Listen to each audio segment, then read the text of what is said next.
Hello friends, welcome to my channel Physical World channel में आप सभी का बहुत बहुत स्वागत है। आज का हमारा टॉपिक है बीमा। आज हम बीमा के बारे में पढ़ेंगे। बीमा क्या होता है, पहले डिफिनीशन से जानते हैं कि बीमा क्या है। किसी भौतिक राशि की बीमाएं वे घाते होती हैं जिन्हें उस राशि के मात्रक को व्यक्त करने के लिए मूल मात्रकों पर चढ़ाते हैं। यानी डिफिनीशन ये कह रहा है कि किसी भौतिक राशि की अगर हमको बीमा ज्ञात करनी है तो हम उन पावर को, यानी ये वो घातें होती हैं जिनको उस राशि के, यानी जो हमको भौतिक राशि दी गई है उसके मात्रक के ऊपर मूल मात्रकों के ऊपर चढ़ाने के लिए व्यक्त किया जाता है।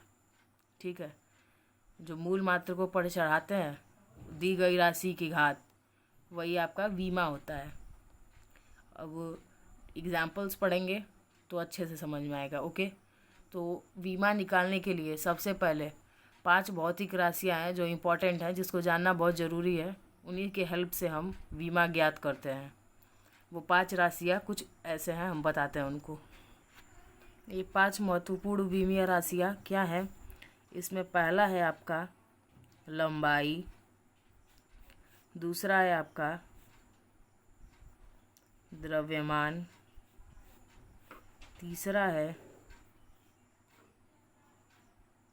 ताप, चौथा है समय और पांचवा है विद्युत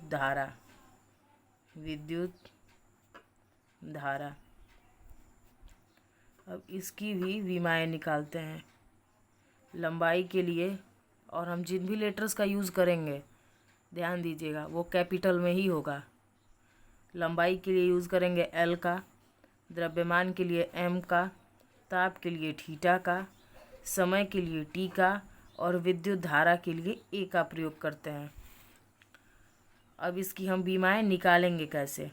क्या बोला कि घात को चढ़ाया जाता है मूल मात्रकों पर। दी गई राशि के घात को मूल मात्रकों पर चढ़ाना बीमा कहलाता है। अब हम देखेंगे कि इसको घात को चढ़ाते कैसे हैं। देखिए, आपका दिया है ना लंबाई के लिए मान लीजिए दिया है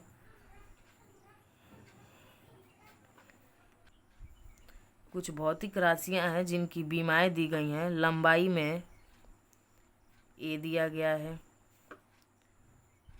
द्रव्यमान में बी दिया गया है, समय के लिए सी दिया गया है, ताप के लिए अल्फा दिया गया है और विद्युत धारा के लिए ई दिया गया है। तो इसका बीमीय सूत्र क्या होगा? इसका बीमा क्या होगा? यही क्वेश्चन है ना, कि अगर लंबाई के लिए ए दिया गया हो, द्रव्यमान के लिए बी दिया गया हो, समय के लिए सी दिया गया हो, ताप के लिए अल्फा और विद्युत धारा के लिए ई, तो इसका बीमा क्या होगा?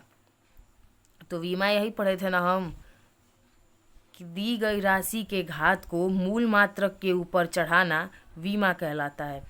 तो ये कुछ मूल मात्रक थे जिनका हमको पता चल गया कि बीमा कैसे निकलता है, इसको कैसे रिप्रेजेंट करते हैं। तो अब हम देखेंगे कि इसका बीमीय सूत्र क्या होगा इसकी मदद से। लंबाई के लिए हमने क्या पढ़ा था? एल होगा।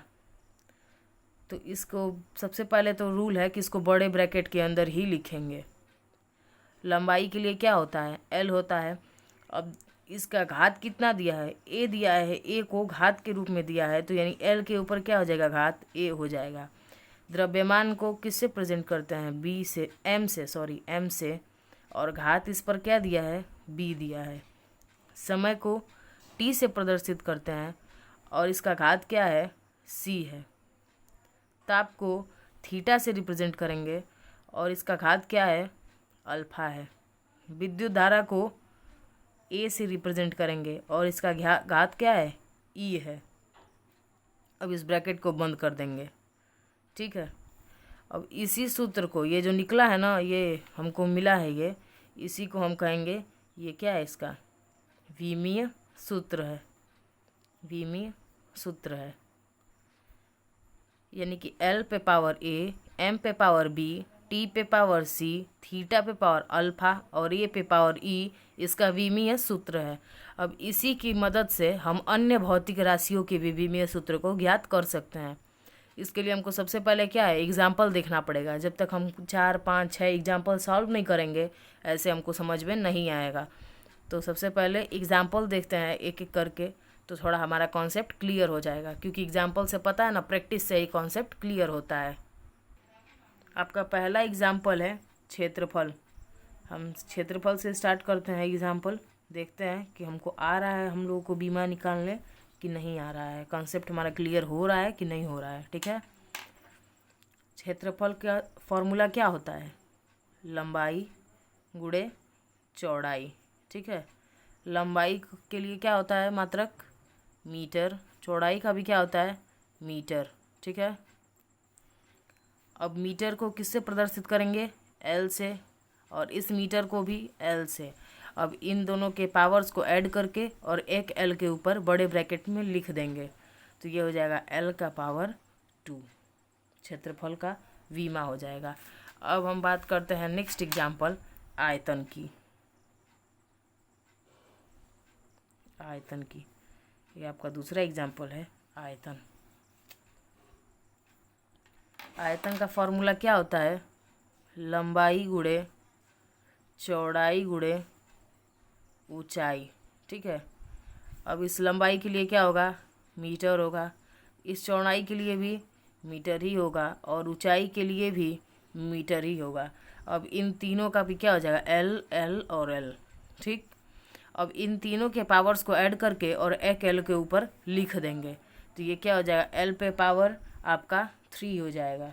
ये क्या होगा, पावर आपका L पे पावर 3 हो जाएगा। ये सॉरी अंदर ही होगा, बाहर नहीं होता है, क्योंकि बड़े ब्रैकेट के अंदर लिखते हैं तो टोटल वैल्यू आपकी अंदर ही होगी। ये आपका हो जाएगा L पे पावर 3।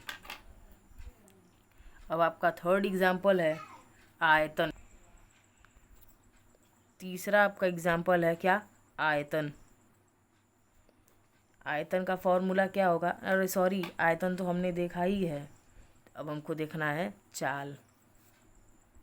चाल देखना है। ठीक है, चाल क्या होता है, इसका फॉर्मूला क्या है, दूरी बटे में समय। ठीक है, दूरी को किससे रिप्रेजेंट करते हैं, मीटर से, और समय को किससे करते हैं, सेकंड से। मीटर के लिए किसका प्रयोग करेंगे, L का, टाइम के लिए सेकंड, टाइम है ना तो इसके लिए T का।